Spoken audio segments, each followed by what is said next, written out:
Hello everyone, welcome to 360 Tamil. இன்னைக்கு இந்த வீடியோல நம்ம எந்த படத்தோட எக்ஸ்பிளனேஷன் பத்தி பார்க்க போறோம்னா தெலுங்குல இந்த வருஷம் வெளியான தக்ஷா தி டெட்லி கான்ஸ்பிரசி அப்படின்ற படத்தை பத்தி தான் பார்க்க போறோம். இது ஒரு பக்கவான கிரைம் த்ரில்லர் படம்னு சொல்லலாம். முதல்ல இந்த படத்தோட பிளாட்டை பத்தி சொல்றேன். அடுத்தடுத்து மர்மமான முறையில கொலை நடக்குது. மாஸ்க் போட்டு யாரோ தான் கொலை பண்ணிட்டு இருக்காங்க போல.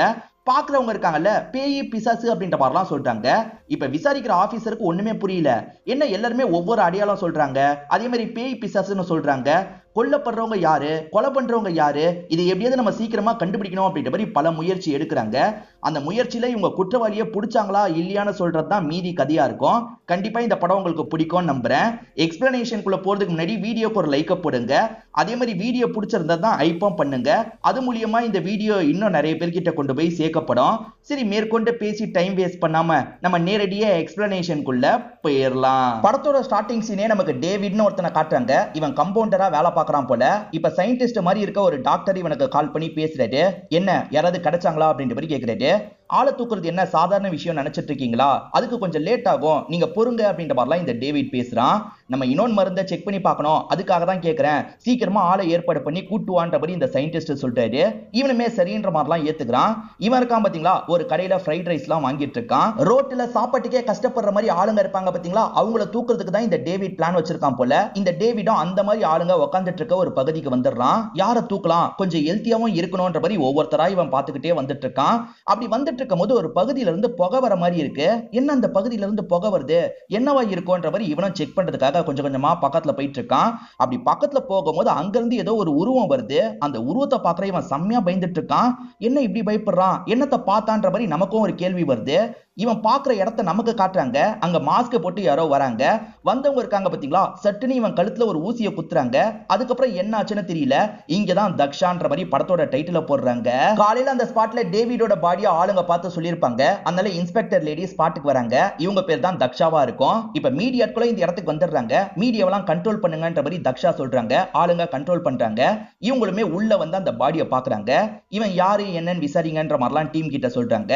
இப்ப அந்த இடத்துக்கு விக்ரம்னு ஒரு ஆபீசரும் வந்திருக்காரு. ட்ரைனிங் பீரியட் அப்ப இவங்க ரெண்டு பேருமே ஒன்னா இருந்திருப்பாங்க, ஃப்ரெண்ட்ஸாவும் இருந்திருப்பாங்க. இவங்க ரெண்டு பேர் ஃப்ரெண்ட்ஸா இருந்தாலும் எப்ப பாரு இவங்களுக்குள்ள முட்டிக்கிட்டே இருக்கும். இப்ப கூட ரெண்டு பேருமே வாக்குவாதம் மாதிரிலாம் பண்ணிட்டு இருக்காங்க. இவரை பொறுத்த வரைக்கும் ஸ்பெஷலா ஃபாரன்சிக் டீமை சேர்ந்தவரா இருப்பாரு. ஏதாவது தெரிஞ்சதா அப்படின்ற மாதிரி இவங்க விக்ரம் கிட்ட கேக்குறாங்க. யாரோ கழுத்துல ஊசியை குத்தி தான் சாவடிச்சிருக்காங்க போல, இன்னும் எக்ஸாக்டான ரீசன் தெரியல, நான் கண்டுபிடிக்கிறேன் அப்படின்ற மாதிரி இவருமே சொல்றாரு. இப்ப தக்ஷாவும் வேற ஏதாவது கிடைக்குமான்ற மாதிரிலாம் தேடி பாக்குறாங்க. பிரோஜனமா எதுவும் கிடைக்கல. இப்ப பார்த்த சிலர்கிட்ட விசாரிக்கிறாங்க. ஏன்னா சிலர் கொஞ்சம் தள்ளி தானே உட்காந்துட்டு இருந்தாங்க. அவங்க கிட்ட விசாரிக்கிறாங்க. அவங்க எல்லாம் என்ன சொல்றாங்கன்னா, பேய் வந்தது, அவன் இப்படி இருந்தான் அப்படி இருந்தான்ற மாதிரி ஒவ்வொரு அடையாளத்தை சொல்றாங்க. ஆக்சுவலா 3 பேர் சொல்றாங்க. 3 பேரும் வேற வேற மாதிரி சொல்றாங்க. என்ன 3 பேருமே வேற வேற மாதிரி சொல்றாங்க, இவங்க உண்மையிலேயே பார்த்தாங்களா இல்ல போதையில உளறிட்டு இருக்காங்களா அப்படின்ற மாதிரி யோசிக்கிறாங்க. கண்டிப்பா இவங்க போதையில தான் உளறாங்கன்ற மாதிரி அசிஸ்டன்ட்ங்க கிட்ட சொல்லிட்டு இவங்க கிளம்பலாம்னு நினைக்கிறாங்க. அப்ப சுரேஷ்னு ஒரு பத்திரிகைக்காரர் பேசுறதுக்காக வராரு. மேடம், உங்களை பத்தி நான் நிறைய கேள்விப்பட்டிருக்கேன் அப்படின்ற மாதிரி இவங்களை பத்தி பெருமையா பேசுறாரு. உங்ககிட்ட ஒரு பேட்டி மாதிரி வேணும்ன்ற மாதிரிலாம் கேட்கிறாரு. என்னை பத்தி கேள்விப்பட்டிருந்தீங்கன்னா நான் பேட்டிலாம் தரமாட்டேன்றதும் உங்களுக்கு தெரியும்ல, அப்புறம் என்னன்ற மாதிரி இவங்களும் இங்க இருந்து கிளம்பி போயிடுறாங்க. இப்போ ஒரு மினிஸ்டரை நமக்கு காட்டுறாங்க. நிறைய ஃபாரினர்ஸ் கூட வீடியோ கால்ல இவர் பேசிட்டு இருக்காரு. இந்த மினிஸ்டர் ஏதோ ஒரு மருந்தை ரெடி பண்றதுக்கு ட்ரை பண்ணிட்டு இருக்காரு போல. வெளிநாட்டுக்காரங்களுக்காக தான் அதை ரெடி பண்றதுக்கு ட்ரை பண்ணிட்டு இருக்காரு. சீக்கிரமா முடிஞ்சிடும், கவலைப்படாதீங்க அப்படின்ற மாதிரிலாம் அவங்க கிட்ட பேசுறாரு. இவர் பேசினது அலோபதி மருந்தா இருக்கும். ஆனா இவர் மட்டும் ஆயுர்வேதிக் மெடிசன் தான் எடுப்பாரு போல. இவரோட ஹெல்த்துக்காக இவர் ஆயுர்வேதிக் மெடிசன் எல்லாம் எடுத்துட்டு இருக்காரு. டேவிட் கிட்ட ஒரு சயின்டிஸ்ட் பேசினார் பாத்தீங்களா, அவரை பொறுத்த வரைக்கும் மினிஸ்டர் ஆளுன்றது நமக்கு தெரிய வருது. என்ன நீங்க மட்டும் ஆயுர்வேதிக் மெடிசன் எடுக்கிறீங்க அப்படின்ற மாதிரி கேட்கிறாரு. ஆமா, நான் அலோபதி எடுத்தா சீக்கிரமா போய் சேர்ந்துருவேன், அதனால தான் அப்படின்ற மாதிரி இந்த மினிஸ்டர் சொல்றாரு. அதெல்லாம் லாபம் பார்க்கறதுக்கு மட்டும் தான் யூஸ் பண்ணணும், நம்ம யூஸ் பண்ணக்கூடாதுன்ற மாதிரியும் சொல்லிட்டாரு. இப்போ இவங்களோட சீக்ரெட் பிளேஸ்க்கு வராங்க. அந்த இடத்துல பார்த்தா நிறைய பேரை லாக் பண்ணி இவங்க ஏதோ எக்ஸ்பெரிமெண்ட் மாதிரி பண்ணிட்டு இருக்காங்க. ஆக்சுவலா இவங்க கிட்ட ஒரு மருந்தோட ஃபார்முலா இருக்கு, ஆனா அது லாக் செய்யப்பட்டிருக்கு. அதை ஓபன் பண்ண முடியல. அதனால இவங்களே அந்த ஃபார்முலாவை கண்டுபிடிக்கிறதுக்காக ஒவ்வொரு ஸ்டெப்பா ட்ரை பண்றாங்க. அப்படி இவங்க ட்ரை பண்றதுனால நிறைய பேர் கஷ்டப்படுறாங்க, நிறைய பேர் இறந்தும் போயிட்டு இருக்காங்க. இதுக்கு சாதாரண ஆளுங்களை யூஸ் பண்ண முடியாதுல்ல, அதுக்காக தான் பிச்சைக்காரங்க ரோட்ல இருக்கவங்களே இவங்க யூஸ் பண்ணிட்டு இருக்காங்க. அந்த டேவிட் கிட்ட இன்னொன்னு பாடியை கேட்டிருப்பாங்க. இன்னும் அவன் வரலையேன்ற மாதிரி பேசிட்டு இருக்கும்போது இவங்களுக்கு டேவிட் இறந்து போனதை பத்தி தெரிய வருது. அவனை யாரோ கொலை பண்ணிருக்காங்க அப்படின்ற மாதிரிலாம் இந்த மினிஸ்டர் சொல்றாரு. அப்படியே கட் பண்ணி நமக்கு விக்ரம காட்டுறாங்க. விக்ரம பொறுத்த வரைக்கும் குறிப்பா ஃபாரன்சிக் டீமை சேர்ந்தவர்னு சொன்ன பாத்தீங்களா, அவன் உடம்புக்குள்ள ஏதோ ஒரு கெமிக்கல் கலந்திருக்கிறதை இவர் கண்டுபிடிக்கிறாரு. அது என்ன மாதிரி கெமிக்கல்னு கண்டுபிடிக்கிறதுக்கு டெல்லிக்கு அனுப்பி வைக்கணும் அப்படின்ற மாதிரிலாம் அசிஸ்டன்ட் கிட்ட டிஸ்கஸ் பண்ணிட்டு இருக்காரு. அப்படியே கட் பண்ணி நம்ம தக்ஷாவை காட்டுறாங்க. தக்ஷா இருக்காங்கல்ல, வரைகிற ஒரு ஆர்டிஸ்டை இந்த இடத்துக்கு வர வச்சிடுறாங்க. நான் சில அடையாளம்லாம் சொல்றேன், அதுக்கேத்த மாதிரி நீங்க வரைங்கன்ற மாதிரி சொல்றாங்க. அவரும் கேட்கிறாரு. இவங்க அந்த 3 பேர் சொன்னாங்கல்ல, அதை பத்தி தான் சொல்லிட்டு இருக்காங்க. 3 பேருமே வேற வேற மாதிரி சொல்லியிருப்பாங்க. இவங்களும் அதெல்லாம் புரிஞ்சுக்கிட்டு இவர்கிட்ட அந்த மாதிரி சொல்லிட்டு இருக்காங்க. தக்ஷா சொன்ன மாதிரியே இவரும் வரைஞ்சு தந்துடுறாரு. இப்படிலாம் ஒருத்தன் எப்படி இருப்பான், அவங்க கண்டிப்பா போய் தான் சொல்றாங்க, இல்லனா போதையில உளறாங்கன்ற மாதிரி தக்ஷா யோசிக்கிறாங்க. அப்ப சுரேஷ் இந்த இடத்துல அவங்கள பாக்குறதுக்காக வந்துட்டு இருக்காரு. ஆனா அசிஸ்டன்ட் உள்ள விட மாட்டாரு. அதே சமயம் விக்ரம் இந்த இடத்துக்கு வந்துடுறாரு. வந்த விக்ரம் இருக்கார்ல, அவன் உடம்புல ஒரு ஊசி ஏறி இருக்குல்ல, அது விஷ ஊசியா இருக்கலாம். ஆனா அந்த இடத்துல புகை மூட்டமா இருந்ததுல ஒரு கெமிக்கல் கலந்திருக்கு. அந்த கெமிக்கல் என்ன கெமிக்கல்னு கண்டுபிடிக்கிறதுக்கு டெல்லிக்கு அனுப்பி வச்சிருக்கேன் அப்படின்ற மாதிரிலாம் சொல்லிட்டு இருக்காரு. அப்ப சுரேஷ் அசிஸ்டன்ட்ட மீறி இந்த இடத்துக்கு வந்துடுறாரு. அசிஸ்டன்ட்டும் தடுக்க பாக்குறாரு. இல்ல இல்ல விடுங்கன்ற மாதிரி தக்ஷா சொல்லிடுறாங்க. என்ன விஷயம்ன்ற மாதிரி சுரேஷ் கிட்ட கேக்குறாங்க. சுரேஷ் என்ன சொல்றாருன்னா, நடந்த கொலையை பார்த்தா சாதாரண கொலை மாதிரி தெரியல, நீங்க எதுக்காக டாக்டர் கிட்ட ஒப்பீனியன் கேட்க கூடாது அப்படின்ற மாதிரி கேக்குறாரு. அதாவது சைக்காலஜிஸ்டா இருப்பாங்க பாத்தீங்களா, அவங்க கிட்ட ஒப்பீனியன் கேட்கலாம்லன்ற மாதிரி கேக்குறாரு. எங்க வேலையை எப்படி பார்க்கணும்னு எங்களுக்கு சொல்லி தராதீங்க, நாங்க பாத்துக்கிறோம், நீங்க கிளம்புங்க அப்படின்ற மாதிரி தக்ஷாவும் இங்க இருந்து இவர் அனுப்பி வச்சிடுறாங்க. இப்ப மேற்கொண்டு விக்ரம் கிட்ட ரிப்போர்ட் எப்ப வரும்னு கேக்குறாங்க. எப்படியும் 1 வாரம் ஆயிடும் அப்படின்ற மாதிரி விக்ரமும் இந்த இடத்துல சொல்றாரு. அப்படியே கட் பண்ணி விஸ்வமித்ரான்னு ஒருத்தரை காட்டுறாங்க. இவர் ஒரு சைக்கியாட்ரிஸ்டா இருப்பாரு. இவர்கிட்ட பேட்டி எடுக்கிறதுக்காக சுரேஷ் வந்திருக்காரு. அதாவது இப்ப நடந்திருக்குல்ல அந்த கேஸ பத்தி இவர்கிட்ட பேசலான்றதுக்காக தான் வந்திருக்காரு. நீங்க என்ன நினைக்கிறீங்கன்ற மாதிரி கேக்குறாரு. இவரை நான் டாக்டர்னே சொல்றேன். டாக்டர் என்ன சொல்றாருன்னா, நம்ம ஊர் போலீஸ்லாம் ரொம்ப திறமை வாய்ந்தவங்க தான், ஆனா ஈகோ ரொம்ப ஜாஸ்தி, மத்தவங்க கிட்ட நம்ம எதுக்கு ஒப்பீனியன் கேட்கணும்ன்ற மாதிரிலாம் யோசிக்கிறாங்க. வெளிநாட்டுல அப்படி இல்ல, இந்த மாதிரி ஒரு சம்பவம் நடந்ததுன்னா டாக்டர் கிட்ட அவனோட மனநிலையை பத்தி எல்லாம் பேசி தெரிஞ்சுப்பாங்க. என்கிட்ட பேசினாங்கன்னா நான் எல்லாத்தையும் சொல்லுவேன், ஆனா யாருமே என்ன அப்ரோச் பண்றதே இல்லன்ற மாதிரிலாம் சொல்றாரு. இதுக்கு முன்னாடி டிபார்ட்மெண்ட்டுக்காக நிறைய வேலை பார்த்தவர் தான் இந்த டாக்டர். இப்பதான் இவரை வேலைக்கு யூஸ் பண்றது இல்ல போல. அப்படியே கட் பண்ணி தக்ஷாவை நமக்கு காட்டுறாங்க. அவங்க பாக்ஸிங் பிராக்டிஸ்லாம் எடுத்துட்டு இருக்காங்க. சும்மா எக்ஸசைஸ் மாதிரி தான் பண்ணிட்டு இருக்காங்க. இப்ப டயர்டா இவங்களும் படுத்து ரெஸ்ட் எடுக்கிறாங்க.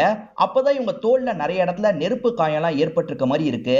மினிஸ்டர் வெளிநாட்டுல இருக்க யார்கிட்டயோ பேசிட்டு இருக்க மாதிரி காமிச்சாங்கல்ல, அந்த பிசினஸ் மேன் வெளிநாட்டுல இருந்து இங்க இருக்க ஒரு ஹோட்டலுக்கு வந்துடுறாரு. அந்த மினிஸ்டருக்கு கால் மூலியமா பேச ஆரம்பிக்கிறாரு. எப்ப அந்த விஷயம் ரெடி ஆகும், நிறைய காசு தந்திருக்கன்ற மாதிரி சொல்லிட்டாரு. கவலைப்படாத, சீக்கிரமா ரெடி ஆகும்ன்ற மாதிரி மினிஸ்டரும் சொல்றாரு. இப்ப தக்ஷா எப்பவுமே போல இவங்களோட ஸ்டேஷனுக்கு வராங்க. பார்த்தா டாக்டர் இவங்கள பாக்குறதுக்காக வெயிட் பண்ணிட்டு இருக்காரு. நீங்க எதுக்கு வந்தீங்கன்ற மாதிரி கேக்குறாங்க. இந்த கேஸ்ல உங்களுக்கு ஹெல்ப் பண்ணலான்றதுக்காக வந்திருக்கேன்னு சொல்லிட்டாரு. இது நீங்க எனக்கு ஹெல்ப் பண்ண போறீங்களான்னு இவங்க கிண்டல் பண்றாங்க. எனக்கு எப்பவுமே டாக்டர்ஸ பார்த்தா ஒரு கேள்வி வரும், அந்த கேள்வியை கேட்கலாமான்னு கேக்குறாங்க. இவரும் கேளுங்கன்ற மாதிரி சொல்லிட்டாரு. எங்களுக்குலாம் பிரச்சனைனா டாக்டர் கிட்ட வரும், டாக்டர் ஆனா உங்களுக்கு பிரச்சனைனா யார்கிட்ட போவீங்கன்ற மாதிரி கிண்டலா கேக்குறாங்க. அதுக்கு இவர் இருக்கார்ல, எங்களுக்கெல்லாம் பிரச்சனைனா போலீஸ் கிட்ட வரும், போலீஸ்க்கு பிரச்சனைனா யார்கிட்ட போவீங்க, இந்த கேள்விக்கு எது பதிலோ அதுதான் நீங்க கேட்ட கேள்விக்கும் பதில்னு இவர் சொல்றாரு. சோ மாத்தி மாத்தி 2 பேருமே கிண்டல் பண்ணிட்டு இருக்காங்க. ஒரு ஸ்டேஜ்ல டாக்டர் இருக்கார்ல, உங்களுக்கு வேணா டைமை வேஸ்ட் பண்றது பிடிக்குமா இருக்கும், எனக்கெல்லாம் டைமை வேஸ்ட் பண்றதுல விருப்பம் இல்ல, என் ஹெல்ப் தேவைப்பட்டதுன்னா என்கிட்ட வாங்க, ஆனா கண்டிப்பா நீங்க ஒரு நாள் என்கிட்ட வருவீங்கன்ற மாதிரிலாம் இங்க இருந்து கிளம்புறாரு. அதெல்லாம் நான் வரவே மாட்டேன்ற மாதிரி இவங்களும் இவங்களுக்குள்ள சொல்லிட்டு இருக்காங்க. நிஜத்துல இவங்க 2 பேருமே அப்பா பொண்ணு. இந்த சீனை நல்லாவே பண்ணிருப்பாங்க. இப்ப அப்படியே கட் பண்ணி 5 ஸ்டார் ஹோட்டல்ல இருக்க அந்த பிசினஸ் மேனை நமக்கு காட்டுறாங்க. மசாஜ் எல்லாம் பண்ணக்கூடிய இடத்துக்கு வந்திருக்காரு. இங்க 2 பொண்ணுங்க இருக்காங்க. அவங்க கிட்ட ஃப்ளர்ட் பண்ற மாதிரிலாம் பேசுறாரு. இப்ப மசாஜ் அவங்களுமே ஆரம்பிக்கிறாங்க. இவங்க 2 பேர் மசாஜ் பண்ணிட்டு இருக்காங்க பாத்தீங்களா, அப்ப லைட்டா புகைலாம் இந்த இடத்துக்கு வர ஆரம்பிக்குது. இந்த 2 பொண்ணுங்க எதையோ பார்த்து பயப்பட ஆரம்பிக்கிறாங்க. பயந்த இந்த 2 பொண்ணுங்க இருக்காங்கல்ல, இவரை அப்படியே விட்டுட்டு இந்த ரூமை விட்டு தப்பிச்சு ஓடிடுறாங்க. இப்ப இவருமே சுதாரிச்சு எந்திரிக்கலாம் நினைக்கிறாரு. அதுக்குள்ள யாரோ இவரை சாவடிச்சிடுறாங்க போல. இப்ப நியூஸ்ல அவர் இறந்து போயிட்டாருன்ற மாதிரி வந்துட்டு இருக்கு. ஏன்னா நமக்கு முன்னாடி மீடியாட்கள் அந்த இடத்துக்கு போயிட்டாங்க, நம்ம உடனே அந்த ஸ்பாட்டுக்கு போனோன்ற மாதிரி தக்ஷா ஆளுங்க கிட்ட சொல்றாங்க. இப்ப வேகமா இங்க இருந்து கிளம்பலாம் ஆரம்பிக்கிறாங்க. இவங்க ஸ்பாட்டுக்கு வந்தோடனே மீடியாட்கள் கேள்வி மேல கேள்வி கேட்கறாங்க. அதெல்லாம் தாண்டி இவங்க உள்ள வந்துடுறாங்க. இவங்களுக்கு முன்னாடியே விக்ரம் வந்திருப்பாரு போல. வழக்கம் போல லேட்டான்ற மாதிரி இவங்களை கிண்டல்லாம் பண்ணிட்டு இருக்காரு. சரி என்னாச்சு, ஏதாவது கிடைச்சதா அப்படின்ற மாதிரி கேக்குறாங்க. அந்த பகுதியில் ஒரு கெமிக்கல் கிடைச்சதுல அதே கெமிக்கல் இங்கேயும் கிடைச்சிருக்குன்ற மாதிரி இவர் சொல்றாரு. சுரேஷ் அப்படின்ற மாதிரி ஒரு ரிப்போர்ட்டரை நமக்கு காமிச்சாங்க பாத்தீங்களா, அவர் இங்க இருக்க செக்யூரிட்டி கிட்ட பேசிட்டு இருக்காரு. எனக்கு சிசிடிவி ஃபுட்டேஜ் வேணும் அப்படின்ற மாதிரி அந்த ஃபுட்டேஜை இவர் வாங்கிக்கிறாரு. அதுக்காக நிறைய காசெல்லாம் தராரு. அதனால தான் செக்யூரிட்டி யாருக்குமே தெரியாம இவருக்கு அந்த ஃபுட்டேஜ் எல்லாம் தராரு. இப்போ இவர் அந்த மெமரி கார்டை வாயில வச்சு மறைச்சுக்கிறாரு. அங்க இருந்து இவர் நடந்து போயிட்டு இருக்கும்போது தக்ஷா பாத்துறாங்க. இவன் இங்க என்ன பண்ணிட்டு இருக்கான், இவனை யாரு உள்ள விட்டது அப்படின்ற மாதிரி கோவப்படுறாங்க. ஒரு ஸ்டேஜ்ல துரத்த ஆரம்பிக்கிறாங்க. அவர் ஓடி போயிட்டு இருக்கும்போது இடிச்சு கீழே விழுந்துடுறாரு. அது மூலியமா இவங்களும் லாக் பண்ணிடுறாங்க. இவன் ஏதாவது எடுத்திருக்க வாய்ப்பு இருக்கு, எந்த இன்ஃபர்மேஷனும் வெளியே போக கூடாது அப்படின்ற மாதிரி எல்லாத்தையும் புடுங்குறாங்க. அதாவது இவரோட கேமரால இருந்து எல்லாத்தையும் புடுங்கிடுறாங்க. இப்ப இவரும் தெனாவட்டா இங்க இருந்து கிளம்ப ஆரம்பிக்கிறாரு. இந்த மாதிரிலாம் நடக்க வாய்ப்பு இருக்குன்றதுக்காக தான் இவர் வாயில மறைச்சு வச்சிருக்காரு போல. இவர் தான் வாயில வச்சிருந்தாருல, அதை எடுத்துக்கிட்டே கிளம்புறாரு. இறந்து போனவர் ஒரு ஃபாரினர்னு தெரியுதுல்ல, அவர் எத்தனை நாளா இங்க ஸ்டே பண்றாரு அப்படின்ற மாதிரி மேனேஜர் கிட்ட விசாரிக்கிறாங்க. அதே மாதிரி அவரை பத்தி டீடைலா விசாரிங்கன்ற மாதிரி உங்களோட டீம் கிட்டயும் சொல்றாங்க. மசாஜ் 2 பொண்ணுங்க பண்ணாங்கல்ல, அவங்க கிட்ட விசாரிக்கிறதுக்காக வந்துடுறாங்க. என்னாச்சு அப்படின்ற மாதிரி கேக்குறாங்க. கோரமா ஒரு உருவம் நடந்து வரத பார்த்தோம், அதை பார்த்து தான் பயந்து ஓடிட்டோம் அப்படின்ற மாதிரிலாம் இவங்க சொல்லிட்டு இருக்காங்க. என்ன எல்லாருமே கோரமா ஒரு உருவத்தை பார்த்ததா சொல்றாங்க, அப்படி எப்படி ஒருத்தன் இருக்க முடியும் அப்படின்ற மாதிரிலாம் இவங்க ரொம்ப ஆச்சரியப்பட்டு இருக்காங்க. அடுத்தடுத்து 2 பேர் இறந்து போயிருக்காங்க. அதுவும் 2ஆவதா இறந்து போனவர் ஒரு ஃபாரினர்ல, அவர் கொஞ்சம் பெரிய ஆளா வேற இருப்பாரு. அதனால கமிஷனர் இருக்கார்ல, கால் பண்ணி இவங்க கிட்ட பேசுறாரு. எனக்கு பிரஷர் ஏறிக்கிட்டே இருக்கு, இன்னும் 1 வாரம் தான் உனக்கு டைம், அதுக்குள்ள என்ன நடக்குதுன்றதை கண்டுபிடிச்சு எனக்கு ரிப்போர்ட் கொடுன்னு சொல்றாரு. இவங்களும் சரின்ற மாதிரிலாம் ஏத்துக்கிறாங்க. இப்ப மீடியாட்களும் வெளியே வந்தோடனே ஏகப்பட்ட கேள்வி கேட்கிறாங்க. இப்பதான் கொல்லப்பட்டிருக்கவர் யாரு என்னன்ற மாதிரி நாங்க விசாரணை பண்ணிட்டு இருக்கோம், சீக்கிரமே கொன்னவங்க யாருன்றதை கண்டுபிடிச்சிருவோம், கண்டுபிடிச்சதுக்கு அப்புறம் நாங்களா உங்களை கூப்பிட்டு பேசுறோம், அது வரைக்கும் டிஸ்டர்ப் பண்ணாதீங்க அப்படின்ற மாதிரி இவங்களுமே இங்க இருந்து கிளம்ப ஆரம்பிக்கிறாங்க. விக்ரம பொறுத்த வரைக்கும் ரிப்போர்ட்டுக்காக வெயிட் பண்ணாரு பாத்தீங்களா. இப்ப அசிஸ்டன்ட் பொண்ணு டெல்லியில இருந்து ரிப்போர்ட் வந்துருச்சுன்ற மாதிரி ரிப்போர்ட்டை தராங்க. இப்ப இவருமே ரிப்போர்ட்டை பார்த்து ஷாக் ஆகுறாரு. இத பத்தி தக்ஷா கிட்ட உடனே சொல்லணும் அப்படின்ற மாதிரிலாம் யோசிச்சுட்டு இருக்காரு. இப்ப தக்ஷா சில விஷயங்களை யோசிக்கிறாங்க. அதாவது அந்த டாக்டர் பேட்டி தரும்போது பேசின எல்லா விஷயத்தையும் ரீகால் பண்ணி பாக்குறாங்க. அந்த ரிப்போர்ட்டர் என்ன கேள்வி கேட்டிருப்பாருன்னா, எல்லாருமே வித்தியாசமான ஒரு உருவத்தை பார்த்ததா சொல்றாங்களே, நீங்க என்ன நினைக்கிறீங்கன்ற மாதிரி கேட்டிருப்பாரு. அதுக்கு டாக்டர் இருக்கார்ல, அவங்க ஆலோசினேட் பண்ணிருக்க வாய்ப்பு இருக்கு, அந்த புகை மூலியமா ஆலோசினேட் பண்ணிருக்க வாய்ப்பு இருக்குன்ற மாதிரி சொல்லியிருப்பாரு. ஆமா, அவர் சொல்ற மாதிரி தான் இருந்திருக்க வாய்ப்பு இருக்கு அப்படின்ற மாதிரி இவங்களுமே அசிஸ்டன்ட் கிட்ட பேசிட்டு இருக்காங்க. அப்பன்னு பார்த்து கரெக்டா விக்ரம் கிட்ட இருந்து கால் வருது. விக்ரமும் அது என்ன மாதிரியான ட்ரக்ன்றத சொல்றாரு. ஒவ்வொருத்தர் பேயை ஒவ்வொரு மாதிரி கற்பனை பண்ணிப்பாங்க பாத்தீங்களா, அவங்களோட பயத்தை அந்த ட்ரக் தூண்டி விடும். அது மூலியமா அவங்க ஆலோசினேட்ல ஒரு பேய் மாதிரி உருவத்தை பார்ப்பாங்க. இதுதான் நடந்திருக்கு அப்படின்ற மாதிரிலாம் எக்ஸ்பிளைன் பண்றாரு. இது எல்லாத்தையும் பக்கத்துல இருக்க அசிஸ்டன்ட்டுமே கவனிச்சுட்டு தான் இருந்திருப்பாரு. அப்ப ஏற்கனவே அந்த டாக்டர் சொன்னது சரிதானே மேடம்னு கேக்குறாரு. ஆமா, அந்த டாக்டர் சொன்னது சரிதான், இதுக்கப்புறம் அவர் கூட சேர்ந்து செயல்படணும் அப்படின்ற மாதிரி இவங்களுமே இந்த இடத்துல சொல்லிட்டு இருக்காங்க.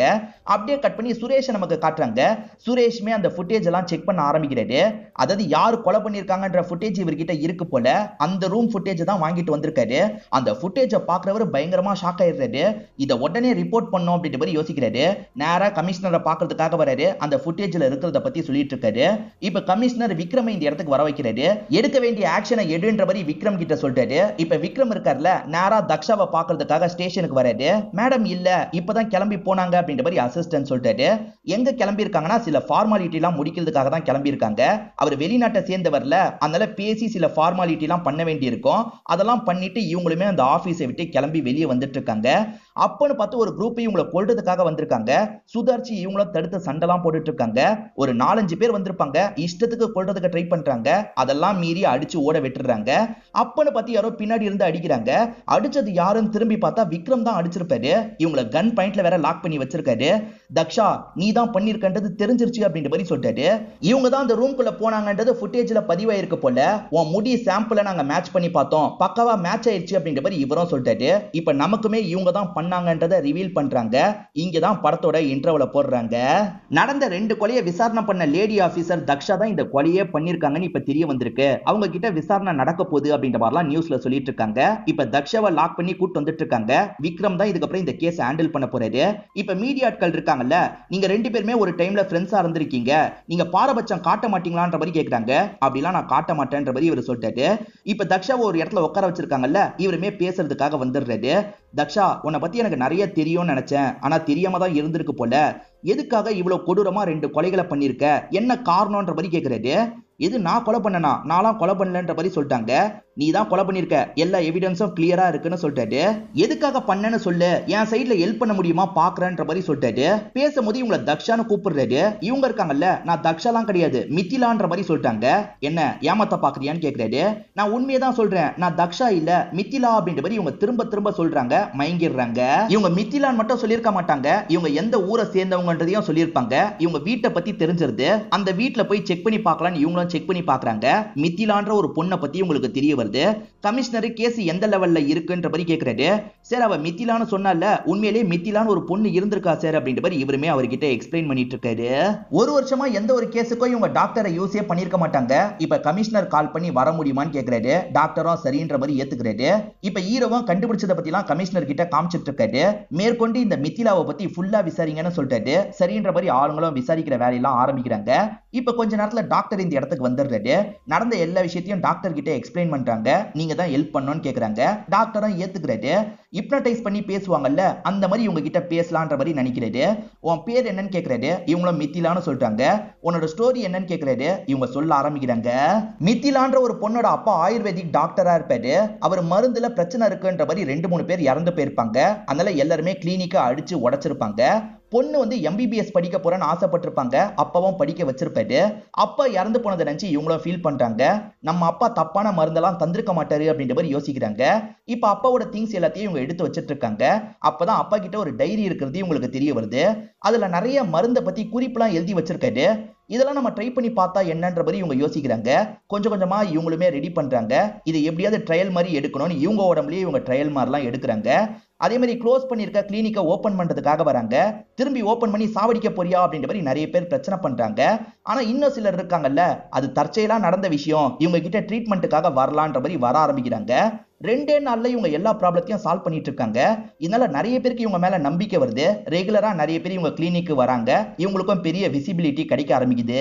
அப்ப குறிப்பில சில மருந்தை பத்தி எழுதியிருந்தார்ல, அந்த மருந்தை தந்து தான் இவங்க கியூர் பண்ணிருக்காங்க. இப்போ ஒரு செமினார்ல இவங்க பேசுறதுக்காக வந்திருக்காங்க. என் அப்பா நிறைய மருந்தை ரெடி பண்ணாரு, அதை தந்து தான் எல்லாத்தையும் கியூர் பண்ண. ஆயுர்வேதிக்க பொறுத்த வரைக்கும் உடம்புக்கு எந்த ஒரு ப்ராப்ளமும் வராது, நீங்க அதை நினைச்சு கவலைப்பட தேவையில்லைன்ற மாதிரிலாம் இவங்க பேசிட்டு இருக்காங்க. மினிஸ்டரா ஒருத்தரை காமிச்சாங்கல்ல, அவருமே இங்க உட்காந்து இவங்க பேசுறதெல்லாம் கவனிச்சிட்டு இருக்காரு. இவங்க இன்னும் நிறைய மருந்து தயாரிக்கிறதுக்கு கவர்மெண்ட் ஹெல்ப் பண்ணும் அப்படின்ற மாதிரி இவரும் சொல்லிட்டாரு. அவங்க ஃபார்முலாவை தரமாட்டேன்னு சொல்லிடுவாங்க. உன் மேற்பார்வையிலேயே மருந்தெல்லாம் ரெடி பண்ணுமா அப்படின்ற மாதிரி சொல்லிட்டாரு. இவங்களுமே நிறைய மருந்தெல்லாம் ரெடி பண்றாங்க. கவர்மெண்ட் சைட்ல இருந்து ஃபண்டை மட்டும் தராங்க. இது மூலியமா நிறைய பேரோட ப்ராப்ளத்தை சால்வ் பண்ணுவேன்ற மாதிரிலாம் இவங்க சொல்லிட்டு இருக்காங்க. ஆனா இந்த மினிஸ்டரை பொறுத்த வரைக்கும் இவங்களை காலி பண்ணணும்னு முடிவு பண்ணிட்டாரு. ஸ்டார்டிங் டேவிட்னு ஒருத்தன் இறந்து போனான் பாத்தீங்களா, அவன் இங்க இருக்கிற ஒரு பாக்ஸை மட்டும் மாத்தி வச்சிடறான். அந்த பாக்ஸ்ல ஏதோ ஒரு விஷயத்தை கலந்திருக்கான் போல. அந்த பாக்ஸை முதல்ல இவங்க கையில தந்துடுறான். இவங்களுமே வர பேஷண்ட்டுக்குலாம் அந்த பாக்ஸ்ல இருக்க மருந்தை தந்துட்டு இருக்காங்க. பார்த்தா அந்த மருந்தை சாப்பிட்ட எல்லாருமே செத்து போயிடுறாங்க. இவங்களோட கிளினிக்கா அடிச்சு உடைச்சிட்டு இருக்காங்க. என்ன இப்படி ஆயிடுச்சு அப்படின்ற மாதிரி இவங்க பயப்படுறாங்க. இது சார்ந்து இந்த மினிஸ்டர் கிட்டயும் கேள்வி கேட்கிறாங்க. அதுக்கு மினிஸ்டர் இருக்கார்ல, ஆயுர்வேதிக்னால நல்லது நடக்கும்னு நினைச்சேன், ஆனா ஆயுர்வேதிக்லயும் ரிஸ்க் எல்லாம் இருக்கு போல. இதுக்கப்புறம் இந்த மாதிரியான விஷயத்துக்கு கவர்மெண்ட் எந்த ஒரு ஃபண்டும் தராது. அந்த பொண்ணை பத்தி இதுக்கப்புறம் எங்களுக்கு கவலை இல்லைன்னு சொல்றாரு. எப்படி இந்த தப்பு நடந்தது அப்படின்ற மாதிரி மித்திலா யோசிக்கிறாங்க. இந்த மருந்தெல்லாம் செக்கிங்க்கு அனுப்பணும், அப்பதான் கண்டுபிடிக்க முடியும்ன்ற மாதிரி யோசிக்கிறாங்க. இத பத்தி ஃப்ரெண்டு கிட்ட பேசிட்டு இருக்கும்போது கரெக்டா மினிஸ்டர் இந்த இடத்துக்கு வந்துடுறாரு. எதுக்காக பேட்டியில அந்த மாதிரி பேசுனீங்க, என்ன நம்புங்க சார் அப்படின்ற மாதிரிலாம் இவங்க சொல்றாங்க. ஆனா அவர் கொஞ்சம் வில்லத்தனமா பாக்குறாரு. அப்ப இந்த மினிஸ்டர் தான் ஏதோ பண்ணிருக்காரு அப்படின்றது தெரிஞ்சிருது. உன்னோட அப்பா ரொம்ப தொல்லை கொடுக்கறான் தான் அவன் கதையை முடிச்சோம், இப்ப நீ தொல்லை கொடுக்கறியா அப்படின்ற மாதிரி இவரை இவங்களை போட்டு அட்டாக் எல்லாம் பண்ண ஆரம்பிக்கிறாரு. இவங்க கழுத்துல ஒரு ஊசியை இறக்கி இருப்பாரு. அது மயக்க ஊசி போல. இவங்களுக்கு பயங்கரமா மயக்கம் வருது. இருந்தாலுமே இவரை தள்ளி விட்டுட்டு இவங்க வெளியே ஓடி போயிடுறாங்க. அவளை விடாதீங்க, புடிச்சு காலி பண்ணுங்க அப்படின்ற மாதிரி இவரும் ஆளுங்க கிட்ட சொல்லிட்டாரு. அவங்க பைக் எடுத்துட்டு வேகமா வந்துட்டு இருக்காங்க. அவர் போட்ட ஊசினால இவங்களுக்கு மயக்கம் வந்துகிட்டே இருக்குல்ல, அவங்க வரும்போது ஒரு பேரிகேட்ல இடிச்சு யாடக்கூடமா ஆக்சிடென்ட் ஆயிருது. இப்ப மயங்கின மாதிரி விழுந்து கிடக்குறாங்க. ஆளுங்களும் பக்கத்துல வந்து தூக்க ஆரம்பிக்கிறாங்க. அந்த மினிஸ்டர் இருக்கார்ல, தற்கொலை பண்ணி இறந்து போன மாதிரி செட் பண்ணணும்னு யோசிக்கிறாரு. அவங்க ஒரு கிளினிக்ல இருக்காங்கல்ல, அந்த கிளினிக்கோட சேர்த்து கொளுத்தி விட்டுலான்னு யோசிக்கிறாரு. அவங்க வச்சிருந்த ஃபார்முலா எல்லாத்தையும் இவர் எடுத்துப்பாரு. அதாவது அப்பா ரெடி பண்ணார்ல, அந்த ஃபார்முலா எல்லாத்தையும் இவர் எடுத்துப்பாரு. அதுலயும் ஒரு பிரச்சனை இருக்கு. அந்த ஃபார்முலாவை அவங்க உசாரா லாக் பண்ணிருப்பாங்க. அந்த லாக்கை முடிஞ்ச அளவுக்கு ஓபன் பண்றதுக்கு ட்ரை பண்ணலாம். அப்படி இல்லைன்னா ஏற்கனவே அவ மருந்தை கிரியேட் பண்ணிருக்கால, அதை டீகோட் பண்ணி கண்டுபிடிக்கலான்ற மாதிரி மினிஸ்டர் சொல்றாரு. எது பண்றதா இருந்தாலும் சீக்கிரமா பண்ணுங்கன்ற மாதிரி அந்த ஃபாரினரும் சொல்லிட்டு இங்க இருந்து கிளம்பி போயிருப்பாரு. இதான் நடந்தது அப்படின்ற மாதிரிலாம் இவங்க சொல்லிட்டு இருக்காங்க. இது எல்லாம் மித்திலாக்கு நடந்தது. தக்ஷா எதுக்காக இதை சொல்றா அப்படின்ற மாதிரி இங்க இருக்கவங்க கன்ஃபியூஸ் ஆயிட்டு இருக்காங்க. இப்ப பேசி முடிச்ச டாக்டர் இருக்கார்ல, கமிஷனரை பார்த்து பேசுறதுக்காக வராரு. இந்த தக்ஷா எப்பயாவது அந்த மித்திலாவை சந்திச்சிருக்க வாய்ப்பு இருக்கு. அப்ப மித்திலா அவங்களோட கஷ்டம் எல்லாத்தையும் சொல்லியிருக்க வாய்ப்பு இருக்கு. அதாவது அந்த மித்திலாக்கு ஆக்சிடென்ட் ஆச்சுல, அந்த இடத்துல கூட தக்ஷா பார்த்திருக்க வாய்ப்பு இருக்கு. அதனால தக்ஷா நம்ம மித்திலான்ற மாதிரி நினைக்க ஆரம்பிச்சிருக்காங்க அப்படின்ற மாதிரிலாம் டாக்டர் சொல்றாரு. அந்த பொண்ணு உயிரோட இருந்தா பிரச்சனைன்ற மாதிரி மினிஸ்டர் யோசிக்கிறாரு. 2 கொலை பண்ணிருக்கால, அவளை எதுக்காக இன்னும் விட்டு வச்சிருக்கீங்க, அவளை என்கவுண்டர்ல போட்டு தள்ளுங்கன்ற மாதிரி கமிஷனர் கிட்ட சொல்லிட்டு இருக்காரு. இல்ல சார், அவளுக்கு மென்டலா ஏதோ ஒரு ப்ராப்ளம் இருக்கு, அதெல்லாம் சால்வ் பண்ணிட்டு தான் ஆக்ஷன் எடுக்க முடியும்ன்ற மாதிரி கமிஷனரும் பேசுறாரு. இந்த மினிஸ்டர் ஏதோ தப்பு பண்ணிருக்காருன்னு கமிஷனருக்கு புரியுது. இப்ப கமிஷனர் இருக்காரு பாத்தீங்களா, இவங்கள கோர்ட்ல ப்ரொடியூஸ் பண்ணிட்டாரு. இப்ப இவங்க என்ன சொல்றாங்கன்னா மித்திலான்ற மாதிரி சொல்றாங்க. இவங்க தக்ஷா ஆனா மித்திலான்னு சொல்றாங்க. அப்ப மனதளவுல இவங்க பாதிக்கப்பட்டிருக்காங்க போல.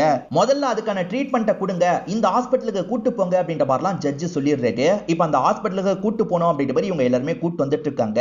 என்ன அந்த வண்டி வரவே இல்லைன்ற மாதிரிலாம் யோசிச்சுட்டு இருக்காங்க. ஆக்சுவலா உண்மையான வண்டியில இருக்க ஆளுங்களை அடிச்சு போட்டுட்டு வேற ஒருத்தங்க தூக்கிட்டு போயிருக்காங்க. அச்சோ, வேற யாரோ தூக்கிட்டு போயிட்டாங்களே அப்படின்ற மாதிரி இந்த இடத்துல விக்ரமோ ஷாக் ஆகுறாரு, ஃபாலோ பண்றாரு. இப்ப வண்டியில வந்துட்டு இருக்கவங்களோட ஷூவை கவனிக்கிறாங்க. அவங்க போலீஸ் இல்லன்றது தெரிஞ்சிருது. என்ன கொல்ல போறீங்களா அப்படின்ற மாதிரி கேக்குறாங்க. இப்ப எல்லாருமே சட்டுன்னு இவங்களை சாவடிக்கிறதுக்கு ட்ரை பண்ணிட்டு இருக்காங்க. தக்ஷாக்கு தான் நல்லா சண்டை போட தெரியும்ல, விலங்கு போட்டிருந்தாலும் சரி பயங்கரமா இவங்க கூட சண்டைலாம் போடுறாங்க. இவங்க எல்லார்கிட்ட இருந்தும் தப்பிச்சிடுறாங்க. அதுக்கப்புறம் தான் விக்ரம் இந்த இடத்துக்கு வராரு. என்ன விக்ரம், உனக்கு கொஞ்சம் கூட பொறுப்பே இல்லையா, இவ்வளவு லேட்டா வர அப்படின்ற மாதிரிலாம் இவங்க கேக்குறாங்க. இவங்க தக்ஷா மாதிரி தான் பேசுறாங்க, ஆனா மித்திலான்னு ஏமாத்திட்டு இருக்காங்க. என்னையே ஏமாத்திட்டு இருக்கல, சீக்கிரம் மாட்டுவன்ற மாதிரி இவரும் சொல்றாரு. இப்ப மினிஸ்டர் இருக்கார்ல, அந்த சயின்டிஸ்ட் கிட்ட பேசுறாரு. ஆளுங்களால கதையை முடிக்க முடியல, நான் என்னோட இன்ஃபுளுன்ஸை பயன்படுத்தி உன்னோட ஹாஸ்பிட்டலுக்கு வர மாதிரி பண்ணிருக்கேன், நீ கதையை முடிச்சிருன்ற மாதிரி சொல்றாரு. இந்த சயின்டிஸ்டும் சரின்ற மாதிரிலாம் ஏத்துக்கிறாரு.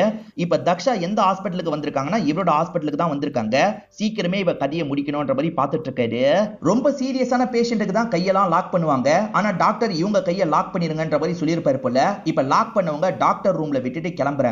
இப்ப டாக்டரும் கிண்டல் பண்ற மாதிரி பேசுறாரு. உன் கதையை முடிக்கிறதுக்காக தான் இந்த இடத்துக்கு வர வச்சிருக்கேன், இந்த ஊசியை போட்டா உன் கதை முடிஞ்சிரும்ன்ற மாதிரிலாம் சொல்றாரு. சட்டுன்னு பார்த்தா இவங்க கையெல்லாம் ரிமூவ் பண்ணிடுறாங்க. இவங்க ஏற்கனவே கத்தியை மறைச்சு வச்சுட்டு தான் எடுத்துட்டு வந்திருக்காங்க போல. இந்த டாக்டரை காலி பண்றதுக்காக தான் இவ்வளவு ஏமாத்தி இவங்க வந்திருக்காங்க. இப்ப டாக்டரை போட்டு பயங்கரமா அடிச்சிட்டு இருக்காங்க. சாவுன்ற மாதிரி டாக்டரை கொடூரமா இந்த இடத்துல சாவடிக்கிறாங்க. இந்த இடத்துல தான் ஒரு சீக்ரெட் பிளேஸ் இருக்கு. அந்த சீக்ரெட் பிளேஸ்ல தான் இந்த எக்ஸ்பெரிமெண்டே நடந்துட்டு இருக்கு போல. அங்க நிறைய பேர் மாட்டிருக்காங்கல்ல, அவங்க எல்லாரையும் காப்பாத்தணும் அப்படின்ற மாதிரி தக்ஷா யோசிக்கிறாங்க. அதே சமயம் நைட்டு நேரம் விக்ரம்க்கு கால் பண்றாங்க. விக்ரம், உடனே கிளம்பி இந்த இடத்துக்கு வா, இங்க நிறைய பேர் கஷ்டப்பட்டு இருக்காங்க, அவங்களெல்லாம் காப்பாத்தி கூட்டு போ, அதே மாதிரி மீடியா கிட்ட இந்த விஷயத்தெல்லாம் சொல்லு அப்படின்ற மாதிரி இவங்க சொல்றாங்க. இப்ப விக்ரம் இருக்காரு பாத்தீங்களா, அந்த சுரேஷுக்கு கால் பண்ணிட்டாரு. இந்த மாதிரிலாம் அவ சொன்னா, அதே மாதிரி மினிஸ்டர் இல்ல சம்பந்தப்பட்டிருக்கிறதா சொல்றா, நம்ம உடனே அந்த இடத்துக்கு கிளம்பணும், நீங்க மத்த மீடியாவை கூட்ட இடத்துக்கு வந்துருங்க அப்படின்ற மாதிரிலாம் விக்ரம் சொல்றாரு. அப்படியே கட் பண்ணி அந்த மினிஸ்டரை காட்டுறாங்க. அவரோட வீட்ல ஒரு பார்ட்டி பிளான் பண்ணிருக்காரு போல. இப்ப இவருமே வந்து ஜாயின் பண்ணிக்கிறாரு. அந்த பார்ட்டிக்கு கமிஷனரும் வந்திருக்காருன்ற மாதிரி நமக்கு காட்டுறாங்க. இப்ப பார்ட்டில எல்லாருமே ஜாலியா பேசிட்டு இருக்காங்க. திடீர்னு பார்த்தா புகை கொஞ்சம் கொஞ்சமா வர ஆரம்பிக்குது. இத பாக்குற நிறைய பேர் பயந்து இங்க இருந்து ஓடுறாங்க. மினிஸ்டரை கொல்றதுக்காக தான் யாரோ வந்திருக்காங்கன்றது கமிஷனருக்கு புரிஞ்சிருது. கமிஷனர் ஓட மாட்டாரு. இந்த மினிஸ்டர் எங்கன்ற மாதிரிலாம் தேடிட்டு இருக்காரு. இந்த மினிஸ்டரும் யார் எங்க இருந்து வருவாங்கன்ற மாதிரிலாம் ரொம்ப பயந்து பயந்து போயிட்டு இருக்காரு. அப்ப மாஸ்க் போட்ட யாரோ இவர் அட்டாக் பண்றாங்க. அட்டாக் பண்றது யாருன்றதை நமக்கு காட்டல. அட்டாக் பண்றவர் பயங்கரமா அடிச்சுக்கிட்டே இருக்காரு. ஒரு ஸ்டேஜ்ல அட்டாக் பண்றவர் யாருன்றதை ரிவீல் பண்றாங்க. அந்த டாக்டர் தான் அடிச்சிருப்பாரு. டாக்டர் மட்டும் அடிக்கல, தக்ஷாவும் இந்த இடத்துக்கு வந்திருப்பாங்க. இவரை போட்டு அடிச்சிட்டு இருக்காங்க. 2 பேருமே சேர்ந்த மாதிரி தான் அடிச்சிட்டு இருக்காங்க. ஒரு ஸ்டேஜ்ல 2 பேருமே சேர்ந்த மாதிரி இவரோட கதையை முடிச்சிடுறாங்க.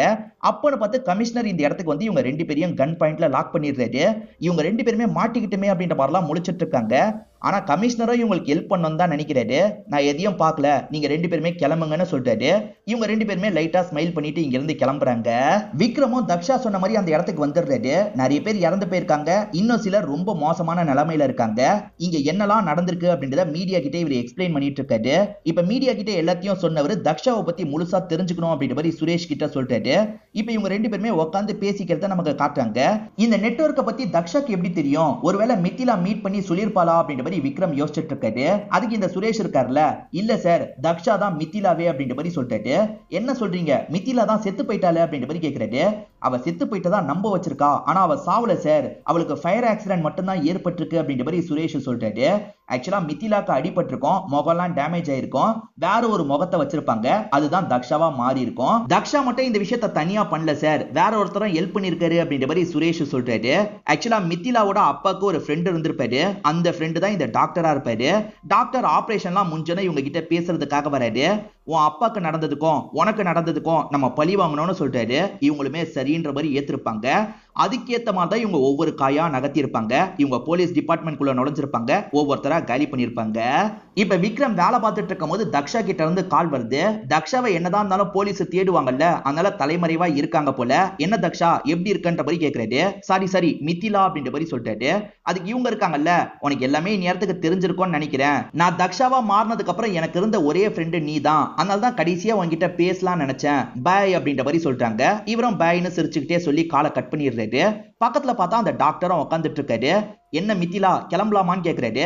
கிளம்பலாம் அப்படின்ற மாதிரி இவங்க கண்ணாடியை மாட்டிட்டு கார் எடுத்துட்டு கிளம்புறாங்க. இதோடயே இந்த படத்தை முடிச்சிடுறாங்க.